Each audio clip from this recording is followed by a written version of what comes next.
Okay, what is it? It's 10:15 on a Tuesday morning, and we are back with the Green Goddess, the Norton that won't run, start. And I'm going to apologize in advance, and I know I'm going to take some abuse for this, but I apologize. I'm sorry.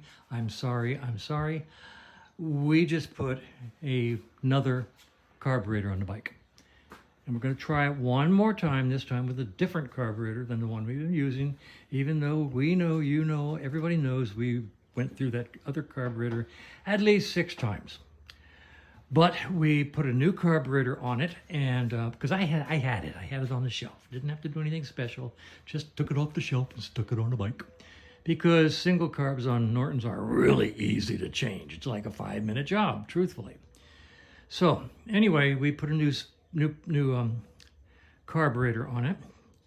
We set the ignition to static 28 degrees before top dead center on a compression stroke, for those who have questioned. Yes, on a compression stroke. And we've tested the spark, and we have great spark when we kick it over.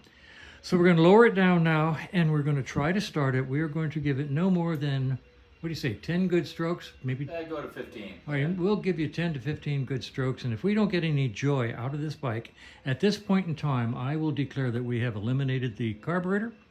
We eliminated the ignition system the other day, and it's time to go into the engine. Now, the client swears that nobody has ever been into the timing case. The top end was done, apparently, but not the timing case. So that leads me to say, if we don't get some joy out of this engine, if this bike doesn't want to start, we're going to take the head off of it and see what we see. We're still only getting 90 pounds compression, and going to go in there and try to find out why. Okay, so that's where we are. We're going to go stroke on the bike. Okay, Kevin, aka the Big K. We're going to do no more than 10 good strokes. Let's see if we get any joy out of it at all. Okay. Watch out for runaway. I've set the idle down to about minimum. I've set the pilot mixture to 1.5. All right. And you can do choke or not, whichever you prefer. I'm going to do up to 7 with no choke, and then 7 with choke. All right, 7 and 7 with choke and without choke. Looking for any kind of reaction other than fire. Yeah. See, there goes a pop. Okay.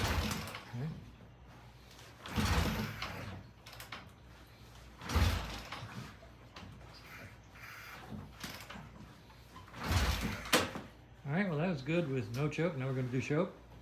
Yep. And then after this, we're going to pull the head off this thing. Maybe not today, because we get the we have everything we need for the 441. We may go ahead and work on the front brake on the 441. Okay, choke.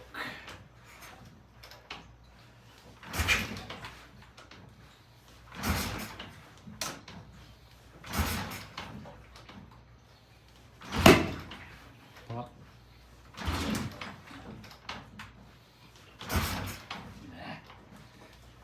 Okay, that's it. We're done. Yep. Well, that was fun, trying a different carburetor, for which I sincerely apologize.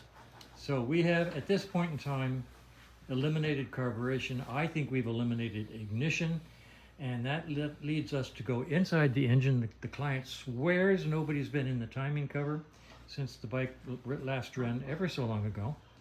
I could pull the cover off really easy, but I'm going to go ahead and pull the top end off this bike and see if I can see why we have low compression and no starting. So that's where we are. I'm going to put this bike aside right now for a while, and we're going to put the 441 back up there and take a look at that front brake, which started out fine on the test ride yesterday, but faded before he got back. And what else? The dragging clutch. We'll check the adjustment. Yep. And if it's, we know it's adjusted right because we just put in a new clutch basket, new clutch plates, and new clutch springs. So if we can get better release by adjusting it, we will. Otherwise, we'll pull the primary open, take the clutch plates out, and take a look and see what's going on in the clutch. So that's what we're doing today.